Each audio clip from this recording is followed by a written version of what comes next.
Hello everyone, welcome to Story Time. We are now starting a new book and we will be reading Nan and Sidekick Grandad by Annaliese Matheron.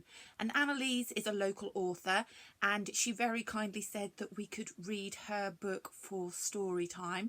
So I'm very excited to share this one with you. So get yourselves comfortable, sit down and let's find out what happens with Ninja Nan.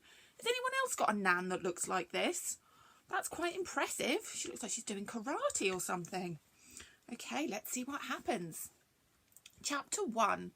Welcome to the Holiday Detention Centre for Grandchildren. Ben was bored out of his brain. It was only 4 days into the summer holidays and he had already read all of his favourite comics. Twice filled his scrapbook, completed his big book of word search and crosswords, and rode his bike round so much that it now had a flat tyre. Not for the first time that day, Ben's eyes wandered across the room and fell on his pile of summer homework. I'm not that bored yet, he thought, plonking himself down on the bed with a huge sigh. Ben caught sight of his old Ted sitting on the pillow, his black beady eyes fixed and staring. If I was at home, I wouldn't be bored. I'd go round Jimmy's or Frank's. I could play football over the park or play on my computer, he told Ted. The old teddy bear looked at him with the same sympathetic expression he always had in times of personal crisis. Trouble was, Ben wasn't at home. At the first sight of freedom, both he and his older brother Kieran had been packed off to their grandparents' house, which was in a little village miles away from home. Miles away from anywhere. Ben sighed loudly, got up and went to the door. He opened it and walked quietly to the room across the hall.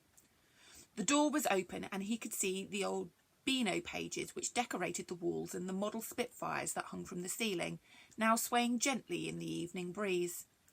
This had been Uncle Gareth's room. It was so different to the one Ben was forced to sleep in. Ben had to stay in the room which had been his mother's as a girl, and if that wasn't bad enough, it was pink. Pink and girly, and full of lace and ruffles and bows and trinkets and pictures of fluffy white kittens clutching at balls of soft pink wool. It was enough to make a boy sick.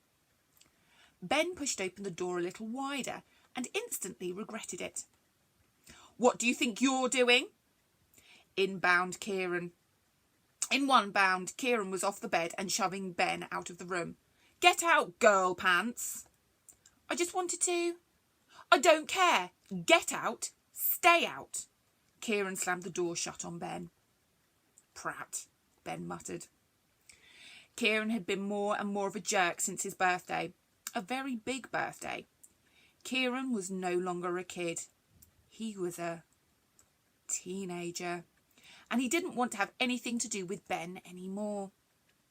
Ben went back to his room and sat on the bed. He stared at the fluffy Persian kitten clutching the wall.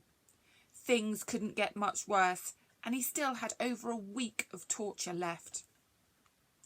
Ben wished Nan and Grandad had a PlayStation or even a telly, but the old-timers just didn't have one. He wished there was someone else to play with, but the youngest person within a 3-kilometre radius was Mr. Gregson, and he was at least 8 years older than Ben's dad. Ben really wished Kieran would go back to normal. As Ben lay on the pink, lacy bedspread, the smell of dinner began to waft its way upstairs. He suddenly felt queasy. Nan and Grandad loved vegetables: red cabbage, white cabbage, green cabbage, Brussels sprouts, cauliflower, swede, kale, broccoli, broad beans, runner beans, green beans, squash of never-ending varieties, beetroot, turnip, parsnip, yams, and many more Ben couldn't name. The list was endless. And each of these culinary delights was either blanched, boiled, steamed, roasted, or mashed within an inch of its life before being served with meat. Ben called it meat because he never really knew what it was and didn't want to either. There was tongue, kidney, heart, liver, hoof, tail, and even fish heads. Every mealtime was like a potluck picnic of unwanted food. Ben stood on the bed and opened the window wide, hanging out his head to take big gulps of fresh air, which made him feel instantly better. The soft summer breeze blew on his face, replacing the smell of dinner with the scent of flowers and warm earth. Ben's attention wandered as he looked up and down the street. Then he saw Mrs. Gillespie. She was a strange old lady.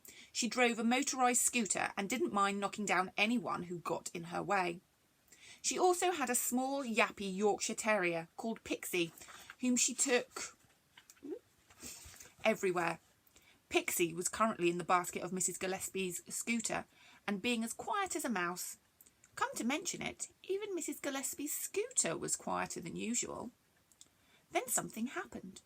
Mrs. Gillespie stopped right underneath Ben's window. If she'd stopped anywhere else, he would never have seen it. At first, Ben thought she was checking her watch for the time, but then he heard her talking. He couldn't hear what she was saying, but he heard her mumbling. She was talking into her watch. Batty old woman's really lost it now, Ben said to himself. Mrs. Gillespie touched her hearing aid as if trying to listen to an earpiece. She spoke to her watch again, took a pair of glasses out of her handbag and put them on. Ben saw her touching the arm of the glasses, and he was sure he heard a noise like a camera shutter opening and closing. When Mrs. Gillespie had finished talking to her watch, she drove off down the street to her house a few doors away. Ben was stunned. He stared after Mrs. Gillespie. "Ben, dinner!" Nan called from downstairs. "Ooh, interesting.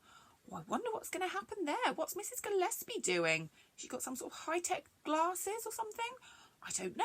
You'll have to come back tomorrow at 2 o'clock for our next chapter of Nan and Sidekick Grandad by Annaliese Matheron. So I'll see you there. Bye-bye.